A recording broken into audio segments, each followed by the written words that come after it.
Hello, everyone. This is Mr. Informal back with a new podcast.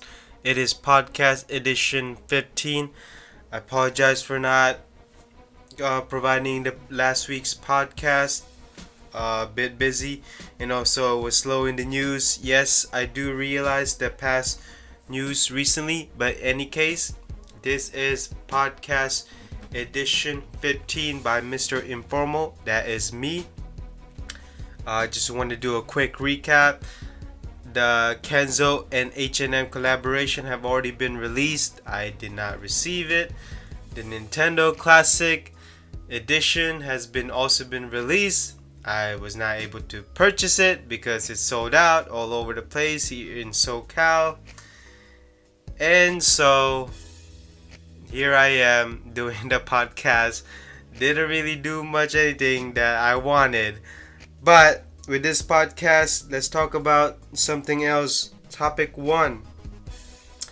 It is going to be... What did I say?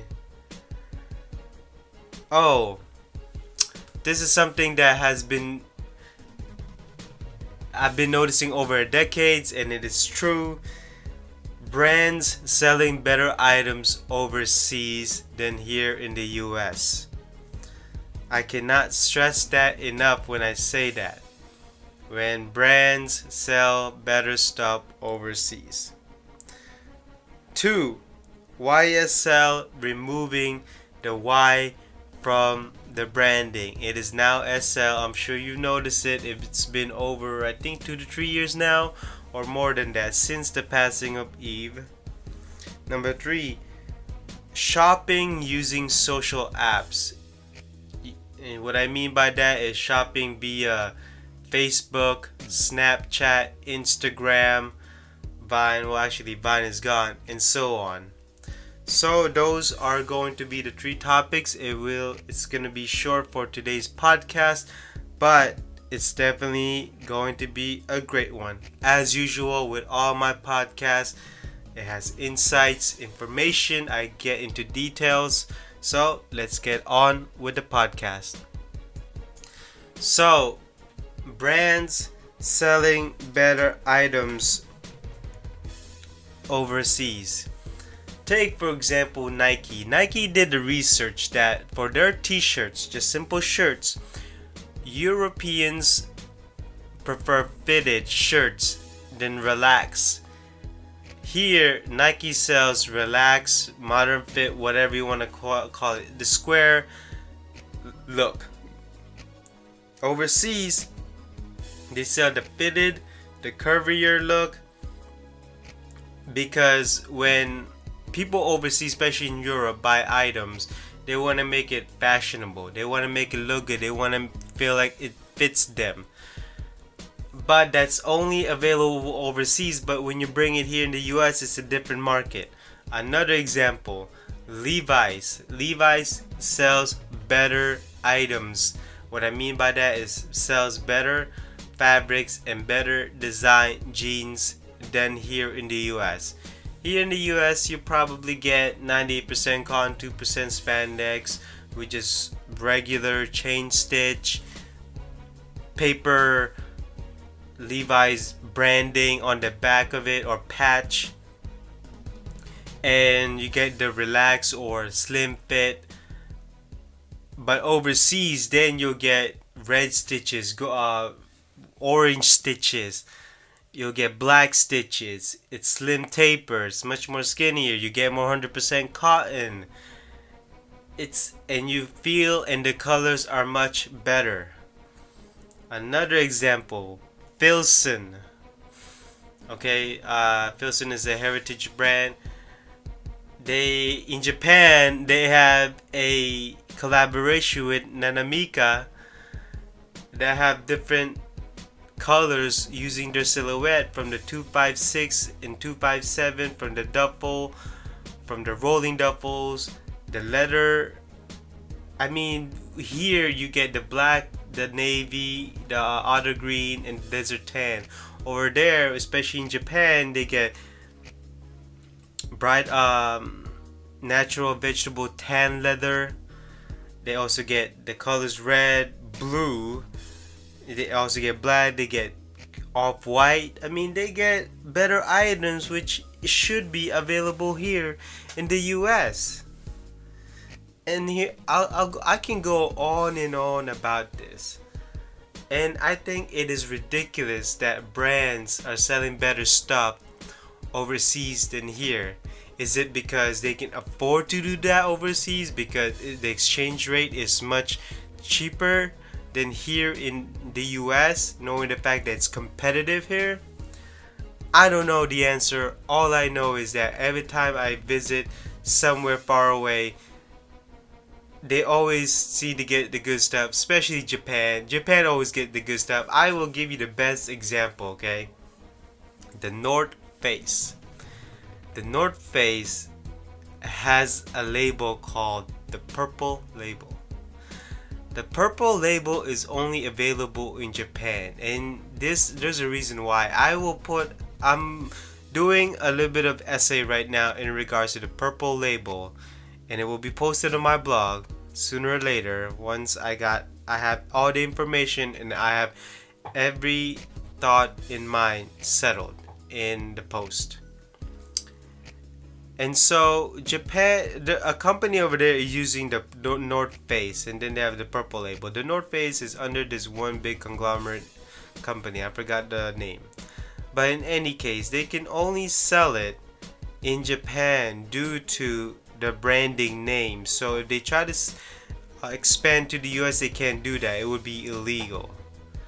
But here's the thing, okay? The North Face Purple Label is basically an urbanized apparel using the same performance and fabrics as the North Face here in the US and all over the world. So if you go look at the North Face Purple Label and you see what I mean, they got the best design in bags, they got the best design in clothing, it actually fits well, it actually looks good, and the total overall look of the Purple Label of the North Face is much better than the current items that the North Face has right now. Now in terms of bags, I'm talking about the duffel performance. It's still going to be same, not much change from the North Face, regular North Face. But in terms of design itself and the fit, it is much better than the current North Face. It is ridiculous that we, the US, do not have the Purple Label, and I think that we should. And why is that? Well, I don't know. Could it be an importing problems? Could it be a duty tax problem? Could it be that the North Face don't want to compete by themselves? It doesn't really matter to me because it's the same company. But what I mean is the fact that brands are selling better items overseas than the US is sad, it's ridiculous, and it makes me mad that items that are better cannot be sold in the US. I don't know. What do you all think? You should, let me know down in the comments below. And I think it's ridiculous that we are brands are selling short here in the US and we get shafted. It's just ridiculous. And so moving on to the next topic. Ever since Yves Saint Laurent passed away, his brand Yves Saint Laurent, or YSL, have come to terms that the Y should be removed from the name. And so that is why you see the retailers, instead of Yves Saint Laurent, it just says Saint Laurent, because they don't want to be associated with the person, and they don't want to be associated with basically the past. Do I even know the reason why? I really don't. The only reason I can think of is they just don't want to be associated with the person, even though that person is a great designer. If you look at his design, I am actually a fan of his design. People don't even know that Yves Saint Laurent kickstarted a lot of brands. He worked for a lot of big luxury brands. And for his first name to be shafted like that from the company he built, it's sad. And if I ever see myself in that position, I would be pretty mad. And I know the person has passed away, but for a brand that can do that should not even consider themselves. They should just, you know what? Let's just drop the brand and start over again. Again, they're just doing it for the tradition and the name. But you know what? Yves Saint Laurent is not the same without Yves. Saint Laurent is not the same without Yves.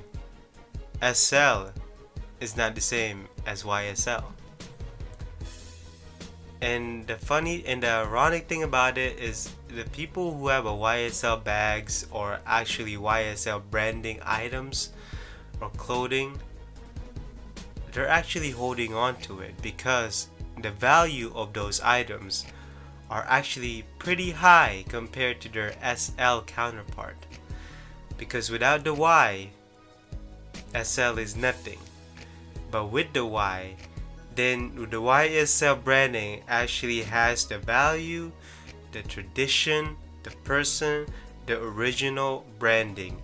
And when it comes to luxury goods, original branding is what matters because it is the tradition, it is the originality, it is what made the company as it is right now.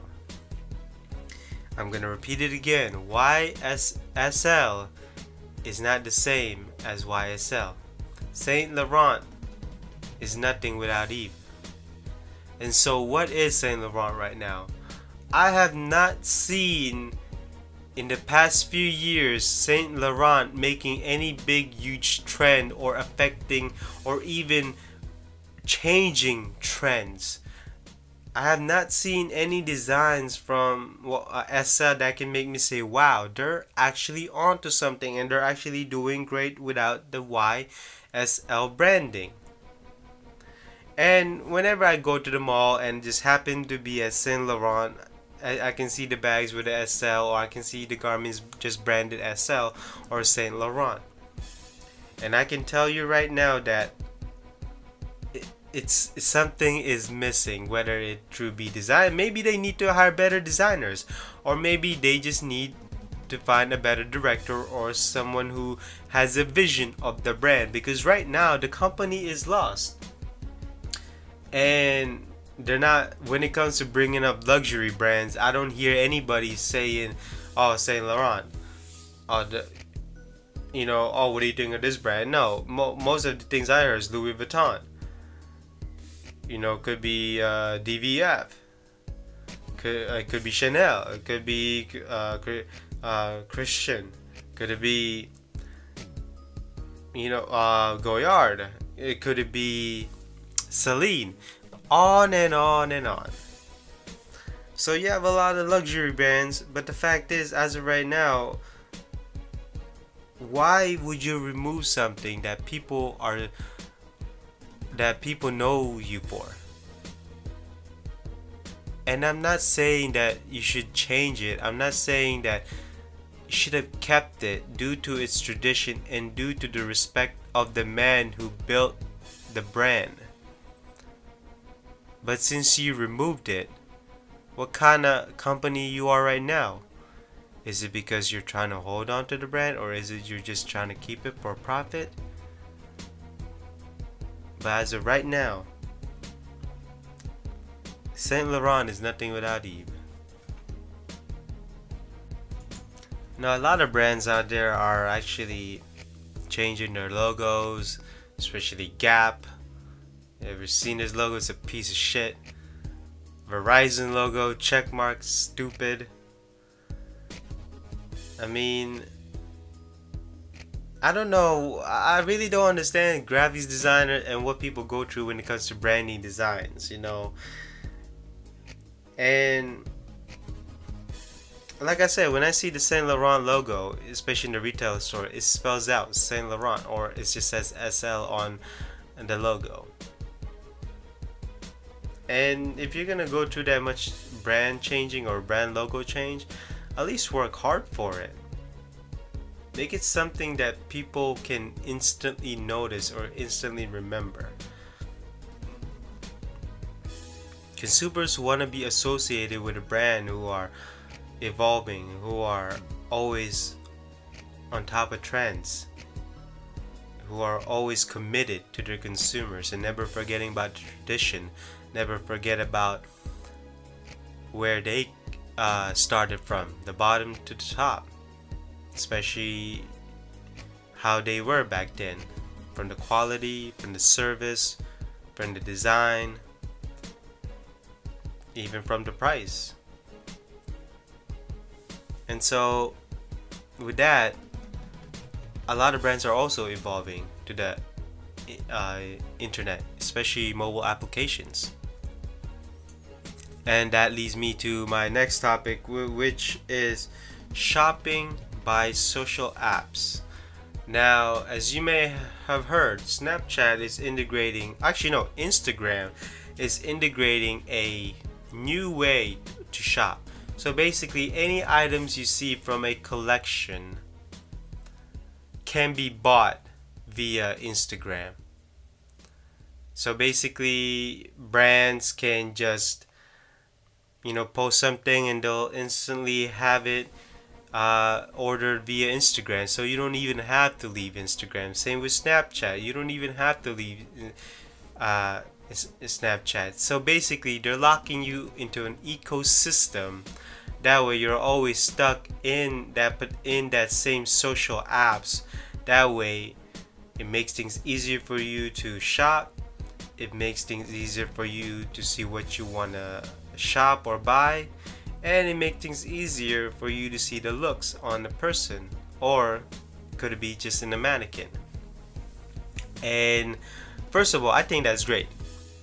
Anytime you give a consumer access to what's new, to what's something that's immediate, or you can instantly shop, I think that's great, because there are consumers like me. When I see something and it's calling me, or I just think it looks great, I gotta buy it. And if I have to wait 3 months or 2 months, then it does put you down a little bit, because you have to wait, and sometimes you don't even know when it's actually releasing. So that's great. The negative aspect of this is that since you can't leave the ecosystem, that means you're stuck with it. So now you have to sign up for a new user password. Then you have to put in your credit card or debit card, and then that's when your security is on file. Your payment card is on file. Then you gotta be worried about if someone hacks it. What if the company Snapchat is keeping that on record in case they want to sell it off to an ad agency? It does question on how you want to shop and being stuck with that applications in your phone. Because security nowadays is a big deal. Because sometimes you never know. You look at your internet banking and suddenly there's a purchase that you did not even make. And I don't want to, veer off from the original topic, but I just want to let you know that, it can happen. But going back to the topic, Facebook is probably going to do this too. Twitter will probably do this too, but I think what they're gonna do is probably, as of right now, like via link. So basically, they provide a link, and then that link goes to another address. Could be the store address, could be the branding website, it could be whatever. But the fact is, doing this is great, because at least it lets you know that brands are being social, being aware of the brands, being aware of the trends, being aware of what the consumers wants to do, what the consumer likes to do, especially when they're in their Snapchat, knowing what they're viewing, knowing what they're doing, knowing what they're snapping. I mean, it's great. I mean, I think the only problem if you are going to do that is probably you have to talk Snapchat and say, hey, what's the pricing going to be? Because it's not going to be free, that's for sure. Nothing is free as usual. And so that concludes my third topic, and that also concludes this podcast. And with that, there's since holidays is coming up, there's gonna be a lot of retail news. Everybody's preparing. Same with my company, we are preparing for buying a lot of stock, a lot of items because Chinese New Year's coming up. So everybody in the garment industry, textiles industry, even electronic industry, toys industry, everybody in the retail sector is preparing for Chinese New Year and the holidays. As usual, with the holidays, consumers are spending due to Thanksgiving, Black Friday, Christmas, New Year's, and everybody is preparing. And shopping by social apps could be another way of earning an income for a company.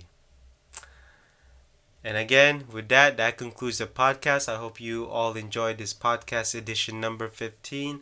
I always try to make the time for these podcasts. And if you have any further comments or you just want to let me know about something, let me know down in the comments below.